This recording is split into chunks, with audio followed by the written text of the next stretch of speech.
What's up guys, Dan from the Headwaters Kayak Shop, and today, after literally years of waiting, I get to take the Dorado out and give it my first paddle and bring you guys along to share my initial thoughts about the boat, how it paddles, how it performs, how it stacks up to other boats that I've tested out, and hopefully give you guys a little bit of insight on what you can expect when you're buying the new Feelfree Dorado 12.5.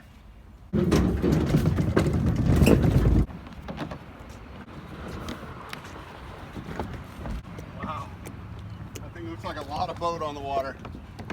That is so cool. Stability is huge.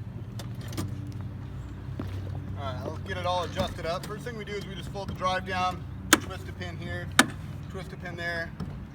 The drive's all locked in. And then I need to get the leg length dialed in, so further back there. That feels about right. I'm just going to take you guys for a little ride, show you around, and man, it feels super nice, really smooth. Beautiful day out here at Lodi Lake. Love the interior storage. This is just awesome. You feel it's just massive in front of you. You got all the standing room, all this room to move around, access your gear. Oh, it's incredible. Ergonomics wise, I'd say this is the nicest pedal drive I've ever been in, because you set up so high. The backrest comes all the way up to the shoulder blades. The little 8-ball shifter over here on my left, super smooth and easy to grab. The pedals feel like you're pedaling down on them, as opposed to a lot of kayaks where you feel like you're stretched out in front. Really nice. Feels like I hit something. Let's check the drive here. So in order to pop the drive up, I index it, I pull the pins, and the drive comes right up. And yeah, sure enough, I got a little bit of weeds in here. Not uncommon for drives. One thing I will say that I find to be a little bit of a nuisance compared to some drives is the ability to not have the prop up. See how the prop still is inside the housing a little bit here? What that means, I can't pull the prop all the way up and rotate it around. So both the Feelfree and the Wilderness share this flaw, and it's kind of annoying. If you get weeds or line really wrapped around in there, you literally have to take the drive out so you can spin the prop around. Whereas the Native and the Jackson, you can spin the prop within the boat and not have to do that. So, all right, I was able to get it out this time though, so let's get back to it here. So the boat itself is incredibly smooth. Look at behind me. There's just almost no weight coming off this whole design. I feel like I could paddle at this clip all day long. I don't know. I don't ever have a GPS. I need to invest in one. But I'd say we're probably going, I don't know, 3.5 miles an hour. Just cruising. Even in the chair, all the way up here in the high seat. I can just stand right up and not even think about stability. It's insane how stable this boat is. The tri-style hull really makes a huge advantage. It's weird, when you get in the middle of this kayak, like the widest point, you can see it's sort of shaped like a fish, wider in the front, then it tapers off to a little narrower in the back. This whole section right here feels insane how far you can rock it. I'm gonna try to get up on the gunnels here. There you go. No problem at all. So stable. I can lean all my weight to one side like this, and the boat just hunkers down on that secondary edge. I'll kind of crank it up and the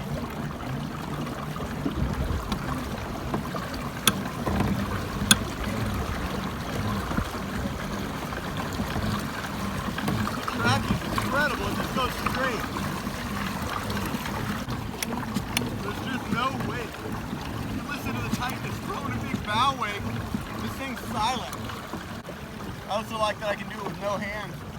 The boat's not wanting to get blown off course. I'm not having to constantly maintain on that tiller. Really nice.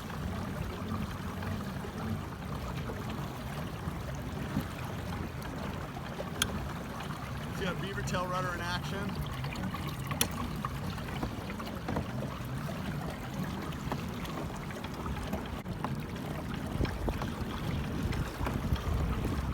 Really like is just how dry the whole boat is. Even at high speeds, I'm not getting water sloshing up through the drive.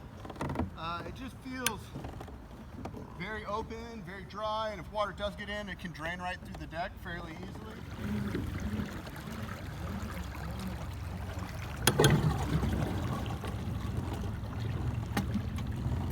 I feel like if that rudder could move just a little bit, I could turn so much sharper, but I'm limited with the throw. It had better maneuverability in tight quarters. Because a lot of time when you're bass fishing, you're in close and you're maneuvering around tules and islands or structure, and that control and dexterity is everything. It's the whole reason you have a pedal drive, and I'd like to see it a little better. The steering is buttery smooth, like it's just one hand operation. It feels incredible, but it doesn't turn as much as I would like it to. So one of the things I really enjoy about the gravity seat on the Dorado is how high the seat back is. It literally goes all the way up until it hits your shoulder blades. The other thing that's cool about it is it goes forward and backwards just like most chairs, but it also goes up and down. So if you're fishing offshore, somewhere where you want your seat lower, you can do that. And you have 10 different points of adjustment up and down, so you can really dial in the ergonomics. Or if you're a bigger guy and you want your weight below the gunnels, you can do that. As far as stability goes, I can lean all my weight in the gunnel on this thing. And because of that cathedral hull design, having all that buoyancy out there, it's just rock solid. Look at that. It feels like it wants to go over. It's so close. I think you literally have to get that water to go up and over the side in order to get it to flip. Walking in the back. No problem. Turn around and do a headstand here. But yeah, you can just walk all over this boat. No problem at all, even in the high seat position. So much stability on this boat, it's unreal. One of the real benefits of this cathedral hull design is you have so much buoyancy on the edge that even with all your weight on one side, you're forcing all this air volume down into the water. So it just wants to firm up. The further you go, the more firm it gets, until the point's basically past 45 degrees, in which case it's going to go. But you really would have to intentionally flip this kayak over. There's no way you're getting rocked over by a boat wake.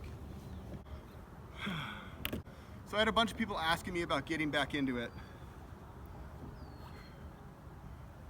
I guess I could test that out. I really don't want to, but for the sake of YouTube, I don't know. I'll do it for you guys.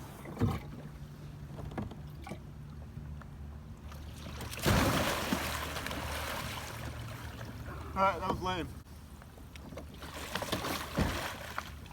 I think that's what people are asking about, like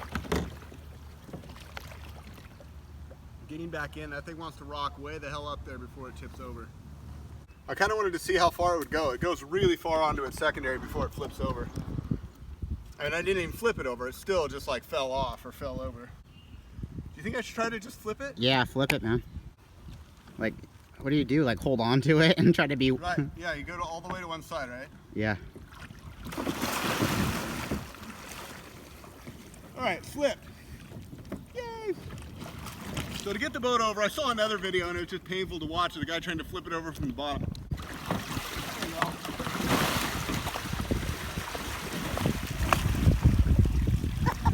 Ridiculous. All right, well there you go. I can just hear the boat draining out. I'm gonna give it a little pedal and see if that helps the water drain. Shit, I mean look.